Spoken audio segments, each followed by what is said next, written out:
Hey everyone, this is Jen from Crystal Guidance, and I am bringing you a video of Satin Spar versus Selenite.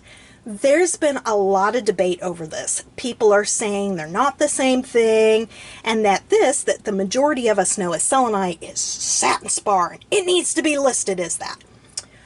Yes and no. And I am going to tell you the geological information and the correct information so you know what you have, and you'll know what these people are talking about. So, let me dive into it. First off, they have identical chemical compositions. What does that mean? They're the same thing. Basically, they are both selenite, which is a form of gypsum. Fun fact, alabaster is also a form of gypsum. So there's different ones, but these are both selenite in different forms. To give you an example, these two crystals are clear quartz. But because of how this one grows, this one is a tabby Faden quartz, whereas this is simply a clear quartz point. Chemically, they're the same thing, but because of how they grew, they have a different name. That's the same here. So I'm going to read you information. Basically, selenite as a whole is a crystallized form of gypsum. Now, I'm going to read a quote from Mindat because it sums this up perfectly. The name selenite is mostly synonymous with the gypsum that has been used historically to describe the transparent variety as opposed to satin spar gypsum, which is the fibrous form of gypsum. So this is the more crystallized and this is the fibrous. Again, they are both selenite. They are both a part of the gypsum family. You can see with this green one, the crystallization. And this one shows it really well as well. So that was the green. This is a golden selenite. Remember, selenite is the transparent, which you can kind of see through. It's the transparent crystallized form of gypsum. A couple of the other ways it can grow. Again, you notice it's transparent. This is known as fishtail selenite. And these are some different examples of selenite. Again, you notice the transparency. So these are selenite, the traditional meaning of selenite. And I've got a real big one here too, whereas you could see the layers of it. But again, I mean, this piece is big, but you could still see the transparency.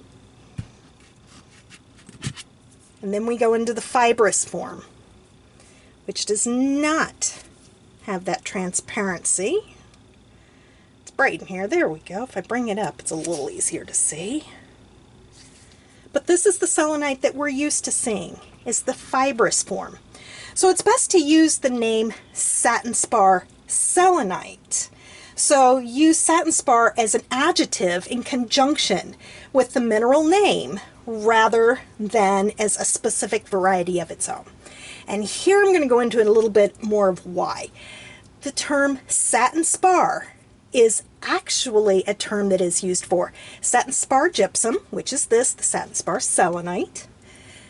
Originally, the term satin spar was used for a form of calcite. It was satin spar calcite. It has also been used as a form of aragonite, satin spar aragonite.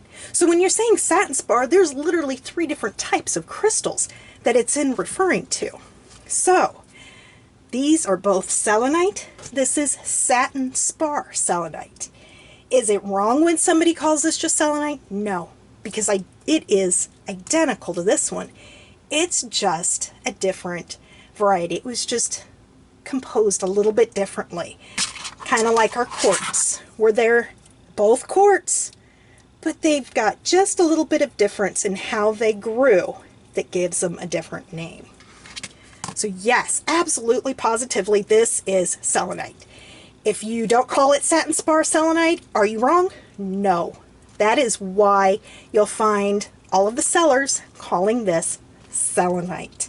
Now, if they want to get technical, then they can call it Satin Spar Selenite, or Satin Spar Gypsum. But if they say the term Satin Spar alone, then it could be a calcite, which is rare, or the aragonite.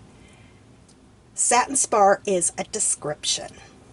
Now I'm going to, with the thought of Satin Spar, I'm just going to quickly bring in here the Iceland Spar calcite, also known as optical calcite, which is different, but it has the name Spar in there, and so that's why I kind of wanted to make sure to include it. Looks different, but it grows like this. You're typically going to find it like this, and you can see the internal fractures of how it grows. Is very different from how selenite grows.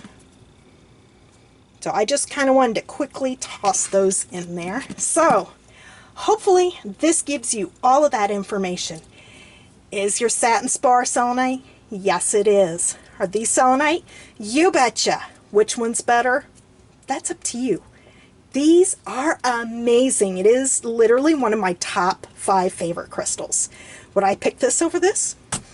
You know what? Actually, no. There is something about the chatoyancy in these that I just love. And they have such an amazing energy.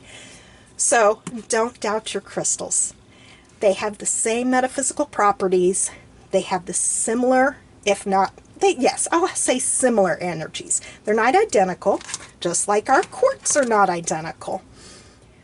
But they still are wonderful. And you are not going to find shapes, carvings in the transparent form of selenite. You're only going to find that in the Satin Spar, because it's just easier for them to work on the carving. Mind you, these are both a hardness of 2, so they are very soft stones, which does remind me, I want to also add that while yes, you shouldn't necessarily get them wet, if you do, it is not going to ruin your crystal. It's not going to dissolve. There's somebody that's in the Crystal Knowledge Facebook group that had pieces of selenite sitting in water for a year with no change to the crystals. I am happy to do the same experiment for you guys to really show you. This piece my parents picked up for me, and it sits outside. Literally, it was bought from a place that all of the crystals are stored outside. They looked like firewood. It was amazing to see the selenite out there. But is it going to make it lose a little bit of its luster and its shine if it's a polished one? Yes. But you see the little dings in there? You could actually buff them out with a little bit of water and a washcloth. So it's a bonus there. I've done that. I've nicked my crystal skull that's a Satin Spar Selenite and buffed her up and good as new. So is it going to dissolve? No.